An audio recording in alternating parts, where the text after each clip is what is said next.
Halo, selamat pagi adik-adik semua. Perkenalkan, nama Sir Dani Hendriko Parusip, Sir mahasiswa PPL dari Universitas HKBP Nomensen Pematang Siantar. Sir akan menggantikan Ibu DH selama 5 minggu ke depan. Baiklah adik-adik, hari ini kita masuk ke pokok materi tentang hukum pajak. Sebelumnya adik-adik sudah tahu apa arti dari hukum? Hukum adalah segala peraturan yang harus kita patuhi. Baik, sekarang kita masuk ke pengertian tentang hukum pajak.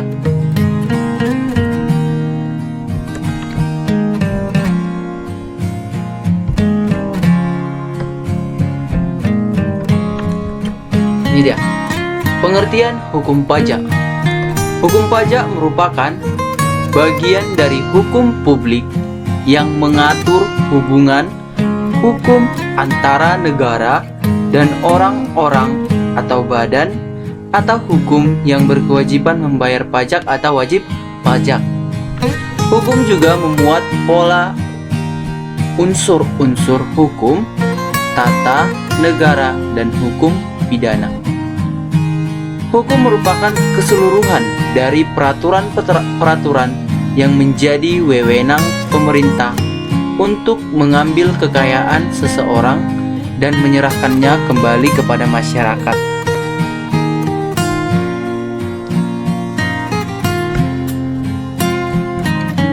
Nah, definisi pajak dari berbagai para ahli atau menurut pendapat ahli. Yang pertama itu ada Profesor Dr. P.J. A. Adriani. Pajak adalah iuran kepada wajib negara yang dapat dipaksakan, yang terutang oleh yang wajib membayarnya menurut peraturan dan gunanya adalah untuk membiayai pengeluaran umum berhubung dengan tugas negara untuk menyelenggarakan pemerintahan. Yang kedua itu menurut Profesor Dr. M.H. Smets, pajak adalah prestasi kepada pemerintah yang terutang melalui norma-norma umum dan yang dapat dipaksakan tanpa adanya kontraprestasi yang dapat ditunjukkan secara individual.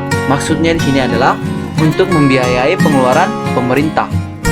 Yang ketiga ada menurut Profesor Dr. Rohmat SH, di mana menurut dia pajak adalah iuran rakyat kepada kas negara berdasarkan undang-undang atau yang dapat dipaksakan dengan tidak mendapat jasa timbal atau kontraprestasi yang langsung dapat ditunjukkan dan digunakan untuk membayar penyelenggaraan umum. Selanjutnya di sini ada ciri-ciri pajak. Yang pertama, ciri-ciri pajak itu yaitu pajak dipungut atau berdasarkan undang-undang serta aturan pelaksanaannya. Yang kedua, pembayaran pajak tidak dapat ditunjukkan adanya kontraprestasi individual oleh pemerintah. Yang ketiga ada pajak dipungut oleh negara, tidak diperuntukkan bagi pengeluaran pemerintah. Dan yang keempat, pajak dapat sebagai fungsi mengatur. Ini ada juga fungsi pajak. Fungsi pajak itu terdiri dari 4 bagian. Yang pertama, fungsi penerimaan, yaitu sumber dana APBN. Yang kedua, fungsi mengatur, yaitu alat untuk mengatur atau melaksanakan kebijakan di bidang sosial dan ekonomi. Yang ketiga, fungsi redistribusi, yaitu unsur pemerataan dan pengadilan dalam masyarakat. Yang keempat, ada fungsi demokrasi, yaitu sistem gotong royong. Di sini ada perbedaan pajak dengan jenis pungutan lainnya. Yang pertama, diambil dari perbedaan pajak dengan retribusi. Yang pertama, pajak ketiadaan kontraprestasi langsung bagi pembayar pajak, sedangkan retribusi memiliki kontrapretasi langsung. Yang kedua, pajak unsur paksaan bersifat pidana dan administratif, sedangkan retribusi unsur paksaan bersifat ekonomis. Selanjutnya ada perbedaan pajak dengan sumbangan.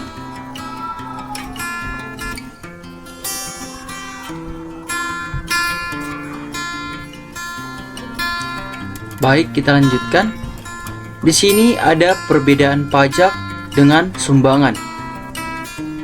Yang pertama, pajak terdapat unsur paksaan, sedangkan sumbangan tidak terdapat unsur paksaan. Yang kedua, penerimaan manfaat. Pajak penerimaan manfaatnya tidak dapat dikenali dengan jelas, sedangkan sumbangan penerimaan manfaat dapat dikenali dengan jelas.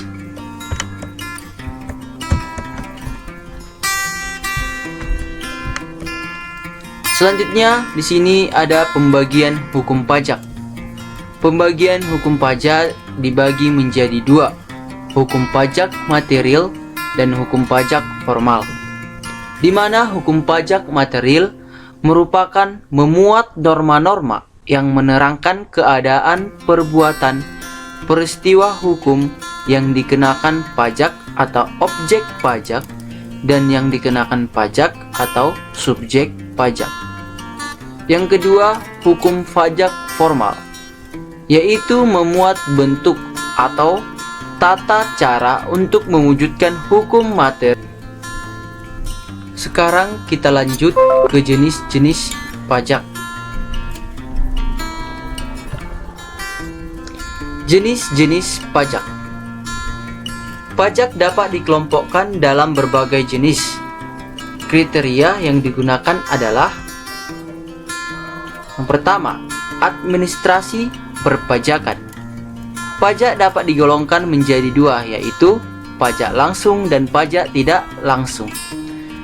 Pajak langsung dari segi yuridis adalah pajak yang dipungut secara periodik atau setiap tahun atau setiap masa pajak berdasarkan suatu penetapan dan berkohir surat atau surat daftar penetapan pajak, contohnya PPh.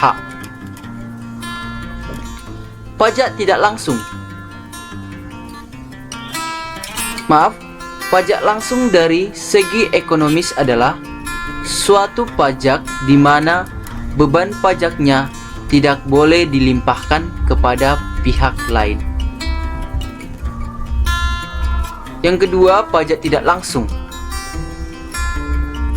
Pajak tidak langsung secara yuridis adalah suatu pajak yang dipungut secara insidental atau tidak berulang-ulang, tidak menggunakan kohir, yaitu pada saat adanya tetbestan atau berupa suatu keadaan, perbuatan, dan peristiwa yang mengakibatkan utang pajak itu timbul. Contoh bea materai, pajak pertambahan nilai atas barang dan jasa. Pajak tidak langsung secara ekonomis adalah suatu pajak di mana pihak wajib pajak dapat mengalihkan beban pajaknya kepada pihak lain, artinya antara mereka yang menjadi wajib pajak dengan yang benar-benar memikul beban pajak merupakan pihak yang berbeda. Yang kedua, ada sifat pajak. Menurut sifatnya, pajak dapat digolongkan menjadi dua, yaitu pajak perseorangan, di mana pajak yang dalam penetapannya memperhatikan dari diri dan keluarga wajib pajak seperti kawin tidak kawin, tanggungan dalam keluarga. Dasar inilah yang digunakan untuk menentukan kemampuan si wajib pajak. Yang kedua, B. Pajak kebendaan adalah pajak yang dipungut tanpa memperhatikan diri dan keadaan si wajib pajak. Pajak ini pada umumnya pajak tidak langsung seperti bea materai, sehingga siapapun dan dalam keadaan apapun dikenakan pajak yang sama. Yang ketiga, titik tolak pemungutannya. Menurut titik tolak pemungutannya, pajak dapat digolongkan dalam yang pertama atau A, pajak subjektif, yaitu pajak yang pengenaannya bertitik tolak pada diri orang atau badan yang dikenai pajak. Artinya pajak subjektif ini dimulai dengan menetapkan orangnya, baru kemudian dicari syarat objeknya. Misalnya itu PPh. Yang kedua atau B, pajak objektif, yaitu pajak yang pengenaannya bertitik tolak pada objek yang dikenai pajak, dan untuk mengenakan pajak dicari subjeknya, misalnya pajak bumi dan bangunan atau PBB. Yang keempat, kewenangan pemungutannya. Menurut kewenangan pemungutannya, pajak dapat digolongkan menjadi beberapa bagian. Yang pertama, pajak pusat atau pajak negara, di mana pajak yang kewenangannya pemungutannya berada di pemerintah pusat seperti PPh, PBB, PPN, bea materai, bea lelang, dan bea masuk dan cukai. Yang kedua atau B, pajak daerah adalah pajak yang kewenangan pemungutannya berada di pemerintah daerah atau provinsi, kabupaten, kota. Pajak provinsi yaitu pajak kendaraan bermotor dan kendaraan di atas air. Mari kita bahas satu-satu, yaitu yang pertama pajak provinsi. Pajak provinsi terdiri dari yang pertama pajak kendaraan bermotor, yang kedua bea balik nama kendaraan bermotor, yang ketiga pajak bahan bakar kendaraan bermotor, yang keempat pajak air permukaan, yang kelima pajak rokok. Menurut pasal 2 Undang-Undang Nomor 28 Tahun 2009 tentang pajak daerah dan retribusi daerah. Pajak kabupaten atau kota terdiri dari yang pertama pajak hotel, yang kedua pajak restoran, yang ketiga pajak hiburan, yang keempat pajak reklame, yang kelima pajak penerangan jalan, yang keenam pajak mineral bukan logam dan bantuan, yang ketujuh pajak parkir, ke-8 pajak air tanah, ke-9 pajak sarang burung walet, dan ke-10 pajak bumi dan bangunan. Retribusi daerah. Retribusi jasa umum. Retribusi jasa umum terdiri dari yang pertama retribusi pelayanan pasar, yang kedua retribusi pelayanan pemakaman dan pengambuan mayat, yang ketiga retribusi pelayanan parkir di tepi jalan umum, yang keempat atau D retribusi pengujian kendaraan bermotor, yang E retribusi pelayanan kesehatan, yang F retribusi pelayanan pendidikan dan lain sebagainya. Retribusi jasa usaha terdiri dari A. Retribusi pasar grosir, B. Retribusi tempat pelelangan, C. Retribusi terminal, D. Retribusi tempat khusus parkir, E. Retribusi pelayanan pelabuhan kapal, F. Retribusi penyeberangan di atas air, dan sebagainya.